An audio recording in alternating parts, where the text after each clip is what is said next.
할렐루야. 오늘 또 하나님의 은혜와 사랑이 여러분 가운데 충만하시기를 주의 이름으로 간절히 축원합니다. 오늘 현대는 정보의 홍수 속에 산다고 해도 과언이 아닙니다. 요즘 사람들은 TV보다는 유튜브를 더 많이 보고 삽니다. 이 유튜브를 통해 많은 정보를 얻게 됩니다.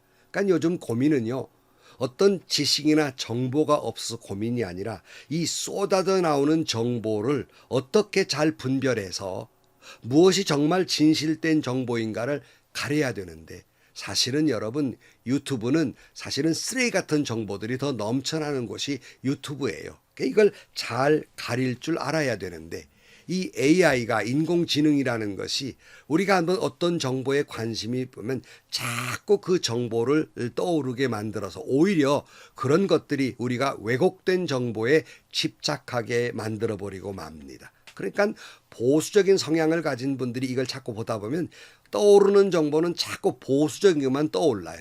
그래서 온통 세상은 나와 같은 줄 알아요. 이 보수적인 이야기만 듣게 됩니다. 그런가 하면 진보적인 정보를 좋아하는 사람에게는 계속 진보적인 그런 정보가 떠올라요. 그러니까 세상은 다 나같이 그렇게 진보적인 생각만 갖는 줄로 착각을 해서 정보를 판단하는 데 왜곡되게 된다는 사실입니다. 그러므로 우리는 물론 이런 것들을 통해 정보를 잘 쌓아가야 하지만 정보가 없는 게 문제가 아니건 더 많아서 문제죠. 오히려 이것을 옥석을 가릴 줄 아는 지혜가 필요한 것입니다. 그러므로 하나님이 주시는 지혜로 우리는 무엇이 옳고 무엇이 그른지를 잘 판단해야 하는 것입니다. 다시 말씀드리지만 우리가 사는 세상은 지식이 없어서 문제가 아니라 정보가 없어서 문제가 아니라 지혜가 부족해서 문제예요. 그러므로 여러분, 오늘 또 우리는 하나님께 지혜를 구하고 지혜롭게 쏟아져 나오는 정보들을 잘 가려서 하나님 말씀의 올바른지를 잘 가려서 여러분, 하나님이 원하시는 귀한 삶을 살아가는 여러분들이 되시기를 주의 이름으로 축원합니다. 오늘 아침 하나님께서 우리에게 허락해 주신 말씀은 사무엘하 14장 1절에서 11절 말씀입니다. 왕의 마음이 압살롬에게로 쏠리는 것을 수르야의 아들 요압이 알았다.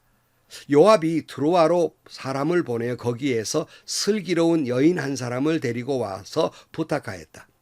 그대는 초상당한 여인처럼 행동하시오. 몸에는 상복을 입고 머리에는 기름을 바르지도 말고 이미 오랫동안 죽은 사람을 애도한 여인처럼 꾸민 다음에 임금님 앞에 나아가서 내가 일러주는 대로 호소하시오.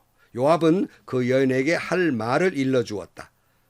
드고아에서 온 그 여인은 왕에게로 나아가 얼굴이 땅에 닿도록 엎드려서 절을 한 뒤에 임금님 저를 살려주십시오 하고 애원하였다. 왕이 여인에게 무슨 일이냐고 물으니 그 여인이 이렇게 하소해 나였다. 저는 남편이 죽어서 가련한 과부가 되었습니다. 이 여종에게는 두 아들이 있는데 들에서 서로 싸우다가 말리는 사람이 없으므로 아들 하나가 다른 아들을 죽였습니다. 그런데 이제는 온 집안이 들고 일어나서 이 종에게 형제를 때려 죽인 그 아들을 내놓으라고 합니다. 죽은 형제의 원수를 갚고 살인자를 죽여서 상속자마저 없애버리겠다고 합니다. 그들은 저에게 남아있는 불씨마저도 꺼버려서 제 남편이 이 땅에 이름도 자손도 남기지 못하게 하려고 합니다. 다 듣고 난 왕은 여인에게 말하였다. 이 문제를 두고서는 내가 직접 명령을 내리겠으니 집으로 돌아가거라. 그러나 드고아 여인은 왕에게 아뢰었다. 우리의 높으신 임금님께서 무엇을 하시든지 이 일이 있어서 허물은 저와 제 아버지의 집안에 있습니다. 임금님과 왕실에 아무런 허물이 없습니다. 왕이 대답하였다. 누구든지 너를 위협하거든 그를 나에게로 데리고 오너라. 아무도 너를 괴롭히지 못하게 하겠다.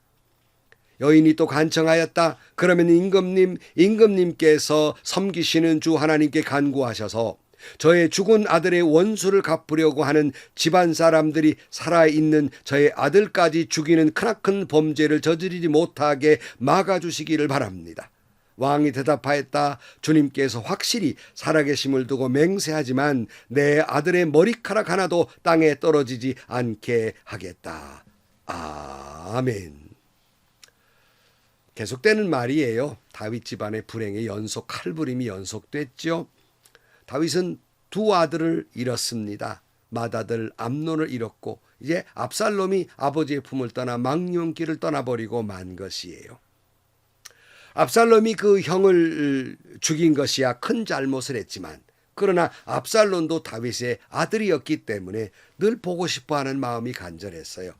그 1절 말씀에 보면 왕의 마음이 압살롬에게로 쏠리는 것을 스루의 아들 요압이 알았다 그랬어요. 그 이스라엘 궁궐 내 요압의 마음을 가장 잘 아는 사람은 그의 아내들이나 그 가족들이 아니라 이 요압이었습니다. 요압 장군은 다윗이 사울을 피해서 아둘람굴로 도망갔을 때 거기에 같이 와서 생사고락을 같이 한 사람이에요. 그러니까 충성스럽게 다윗의 신하로 살아온 사람이기 때문에 누구보다도 요압 장군은 다윗의 마음을 잘 알아주고 위로하는 사람이었습니다. 여러분, 우리에게도 그런 사람 하나 있으면 얼마나 좋아요. 내 마음 말하지 않아도 알아주고, 그리고 그래서 나를 위로해 준다면 얼마나 행복하겠습니까? 제가 좋아하는 노래 가운데 노사연 씨의 바램이라는 노래가 있어요. 내가 힘들고 외로워질 때 내 얘기를 조금만 들어준다면 어느 날 갑자기 세월의 한복판에 덩그러니 혼자 있진 않겠죠. 큰 것도 아니고 아주 작은 한마디 지친 나를 안아주면서 사랑한다, 정말 사랑한다는 그 말을 해준다면 나는 사막을 걷는다 해도 꽃길이라 생각할 것입니다. 우리는 늙어가는 것이 아니라 조금씩 익어가는 것입니다. 이 가사말로 저쪽 맨 마지막에 저 높은 곳을 향하여라는 가사가 참 저는 신앙적인 그런 가사말이기 때문에 좋아합니다. 근데 여기서 보고자 하는 것은 내가 힘들고 외로워질 때 내 얘기를 들어주고 내 마음을 알고 작은 것 한마디, 사랑한다는 말 한마디만 해준다면 아무리 힘들고 어려운 세상이지만 사막길을 걸어도 꽃길이라고 생각하겠다고 하는 그런 가사말입니다. 여러분, 누군가가 내 마음을 알아준다면, 내 남편이, 내 아내가, 내 자식이, 목사님이, 장로님이, 권사님이 내 마음을 살피고 알아준다면 얼마나 위로가 되고 얼마나 행복하겠습니까?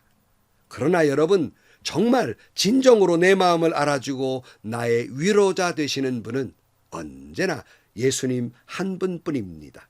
다시 말씀드리지만 주님과 같이 내 마음을 알고 내 마음을 만져주는 분은 없습니다. 물론 사람의 위로도 받지요. 그러나 그것은 일시적인 거예요. 영원토록 내게 위로가 되시는 분은 오직 주님 한 분뿐임을 깨달아야 할 것입니다. 때로는 문제는 어떤 사람이 내 마음을 알아주고 또 위로해 주는 것처럼 힘이 되어주는 것처럼 다가옵니다. 그것이 진심일 때도 많지요. 그러나 문제는 어떤 목적을 가지고 그렇게 접근해 온다는 것도 알아야 됩니다. 내 말을 들어주고 위로해 주는 척하고 다가와서 자기의 목적을 달성하려는 사람이 있다는 것입니다. 바로 그 사람이 오늘 본문에 등장하는 요압 장군입니다. 요압은 분명 다윗에게 충성스러운 신하였고 그의 마음을 살펴주고 알아주고 위로하는 사람이었습니다. 그러나 요압은 단순한 충성심만을 가지고 있는 사람이 아니었어요. 단순한 충성심이 아니라 그 자신의 출세 그리고 권력을 유지하기 위해서 어떤 목적을 가지고 그는 그 다윗에게 접근을 하게 됩니다. 결국 그의 의도대로 그 다윗 이후에 솔로몬이 왕이 되었을 때도 그는 여전히 그 권력을 유지하게 됩니다.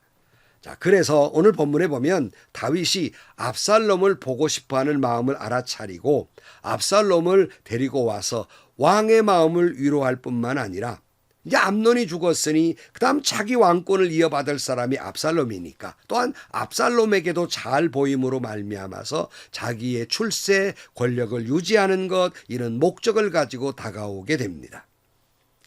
그러니까 요압이 이런 일을 위해서라도 하나님께 기도할 일인데 기도하는 것이 아니라 인간적인 술수와 방법을 생각해냅니다. 그리고는 드고아 한 여인을 이용합니다. 이 드고아 여인으로 하여금 남편 잃은 과부 행세를 하게 하고 그리고 측은히 여김을 받으면서 왕 앞에 나아가 사연을 늘어놓게 합니다. 사연은 이런 거예요. 아들 둘이 있었는데 이 둘이 들판에 나가 싸우다가 그만 한 아이를 죽였단 말이에요. 그러니까 사람들이 그 아들, 그 형제를 죽인 아들을 내놓으라고 야단한단 말이에요. 7절 말씀.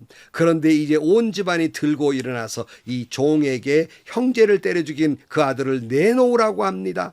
죽은 형제의 원수를 갚고 살인자를 죽여서 상속자마저 없애버리겠다고 합니다. 그들은 저에게 남아있는 불씨마저 꺼버려서 제 남편이 이 땅에 이름도 자손도 남기지 못하게 하려고 합니다. 아니, 아들 하나 죽었는데 나머지 그 아들을 내놓으라면 내 마지막 불씨와 같은 것인데 어떻게 하겠냐는 거예요. 남편의 대도 끊어지지요. 상속받을 아들이 없으면 나머지 집안 사람들 것이 되니까 그렇게 해서는 되겠냐는 거예요. 사람들이 자꾸 남편 잃었고 자식 잃었는데 나머지 아들마저 빼앗아 가고 이 재산마저 빼앗아 가려는 그런단 말이에요. 이때 다윗이 약속을 합니다. 8절 말씀. 다 듣고 난 왕은 여인에게 말하였다. 이 문제를 두고서는 내가 직접 명령을 내리겠으니 집안으로 돌아가라.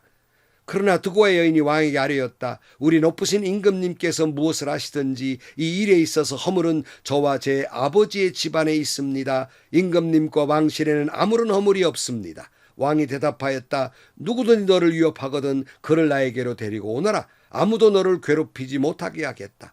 여인이 또 간청하였다. 그러면 임금님께 섬기시는 주 하나님께 간구하셔서 저의 죽은 아들의 원수를 갚으려고 하는 집안 사람들이 살아있는 저의 아들까지 죽이는 크나큰 범죄를 저지르지 못하게 막아주시기 바랍니다. 왕이 대답하였다. 주님께서 확실히 살아계심을 두고 맹세하지만 내 아들의 머리카락 하나도 땅에 떨어지지 않게 하겠노라. 그러니까 다윗이 이 드고아의 여인이 어떤 목적을 가지고 요압 장군에 의해서 거짓 이야기를 꾸며냈다는 사실은 알지를 못한 채 이제 이런 이야기를 통해서 요압이 다윗과 압살롬을 위로하고 이어주고 자기의 권력을 유지하기 위한 목적이었다는 것도 알지를 못하고 있습니다.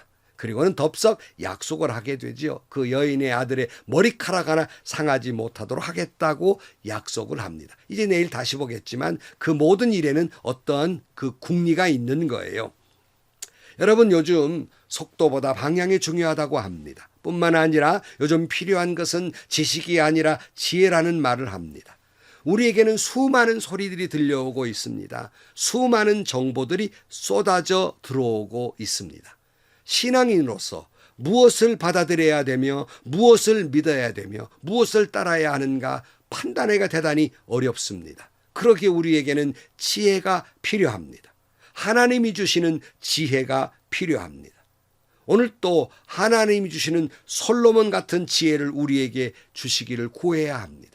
솔로몬은 하나님께 이렇게 구했습니다. 열왕기상 3장 8절 이하에 보면 주님의 종은 주님께 선택하신 백성 곧 그 수를 셀 수도 없고 계산할 수도 없을 만큼 큰 백성 가운데 하나일 뿐입니다. 그러므로 주님의 종에게 지혜로운 마음을 주셔서 주님의 백성을 재판하고 선과 악을 분별할 수 있게 해주시기 바랍니다. 이렇게 많은 주님의 백성을 누가 재판할 수 있겠습니까? 주님께서는 솔로몬이 이렇게 청한 것이 마음에 드셨다. 그러므로 하나님께서 그에게 말씀하셨다. 내가 스스로 생각하여 오래 사는 것이나 부유한 것이나 원수 갚는 것을 요구하지 아니하고 다만 재판하는 데 듣고서 무엇이 옳은지 분별하는 능력을 요구하였으므로 이제 나는 내 말대로 내게 지혜롭고 총명한 마음을 준다. 너와 같은 사람이 너보다 앞에도 없었고 내 뒤에도 없을 것이다. 나는 또한 내가 달라고 하지 아니한 부귀와 영화도 모두 너에게 주겠다. 내 일생 동안 왕 가운데에서 너와 견줄 만한 사람이 없을 것이다. 그리고 내 아버지 다윗이 한 것과 같이 내가 나의 길을 걸으며 내 법도와 명령을 지키면 내가 오래 살도록 해 주겠다. 그랬어요. 솔로몬이 부와 명예를 구하지 아니하고 하나님의 지혜를 구함으로 하나님은 흡족했습니다. 그래서 솔로몬에게 지혜를 주었을 뿐만 아니라 그가 구하지 아니한 것까지라도 부와 영화와 명예도 다 주었습니다. 성도 여러분, 오늘 우리도 세상의 지식보다는 세상의 부귀 영화보다는 하나님의 지혜를 구하며 살아야 됩니다. 그래야 할 때 하나님은 흡족한 마음으로 우리가 구하지 아니한 축복도 넘치도록 주실 것입니다. 기도하시겠습니다. 하나님 아버지, 너무 넘쳐나는 정보 속에서 옥석을 가리기가 어렵습니다.